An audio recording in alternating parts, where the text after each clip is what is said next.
নির্বাচন বানচাল করার জন্য যৌক্তিক দাবি মানা হচ্ছে না বলে অভিযোগ আন্দোলনরত এমপিওভুক্ত শিক্ষকদের। শনিবার রাজধানীতে কালো পতাকা মিছিল করেন তারা। এ সময় ২৪ ঘন্টার মধ্যে দাবি মেনে নিতে সরকারের প্রতি আহ্বান জানানো হয়। এদিকে আন্দোলনে একাত্মতা প্রকাশ করেছে সরকারি কয়েকটি রাজনৈতিক দলও।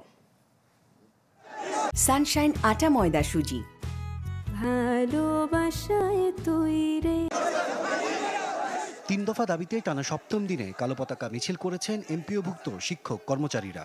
মিছিলটি কেন্দ্রীয় শহীদ মিনার থেকে শুরু করে শিক্ষা ভবন হয়ে কদম ফোয়ারায় সংক্ষিপ্ত বিক্ষোভ সমাবেশের আয়োজন করে, যেখানে তাদের দাবির কথা তুলে ধরেন শিক্ষকরা।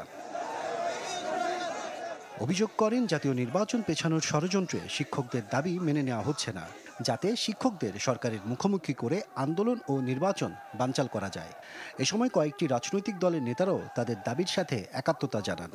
শিক্ষকদেরকে সরকারের মুখোমুখি দাঁড় করিয়ে দিয়ে তারা একটা অস্থিতিশীল পরিবেশ তৈরি করে এই নির্বাচনকে বন্ডুল করে দিয়ে দীর্ঘ সময় নির্বাচন তারা এখানে এই মস্তদে বসে থাকার সত্য তারা দেখতেছেন। আমার মনে হয় আপনাদের দাবি আদায় করার জন্য আপনাদের সাথে যমুনা খেলার জন্য যা লাগে আমরা ইনশাআল্লাহ আপনাদের সাথে যাব। দেশের বিভিন্ন প্রান্ত থেকে আসা আন্দোলনকারী শিক্ষকরা জানান, মূল বেতনের ২০% বাড়ি ভাড়া, ১,৫০০ টাকা মেডিকেল ভাতা ও কর্মচারীদের উৎসব ভাতা ৭৫% না করা পর্যন্ত শ্রেণীকক্ষে ফিরবেন না তারা। এ সময় শিক্ষা উপদেষ্টার পদত্যাগের দাবিও জানান তারা। আমাদের বাড়ি অনেক দূরে, তারপরে একটা জায়গায় আমরা রাঙ্গামাটি চাকরি করি, সে জায়গায় আমরা ফ্যামিলি নিয়ে বাসা ভাড়া দিয়ে থাকতে পারতেছি না, আমাদের পক্ষে কষ্ট হচ্ছে।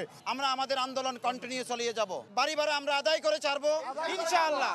এদিকে দাবি আদায়ের জন্য শুক্রবার বিকেল থেকে কেন্দ্রীয় শহীদ মিনারে অনশনে আছেন শিক্ষকদের একটি অংশ। আশরাফুল আলম, আকাশ, চ্যানেল 24, ঢাকা।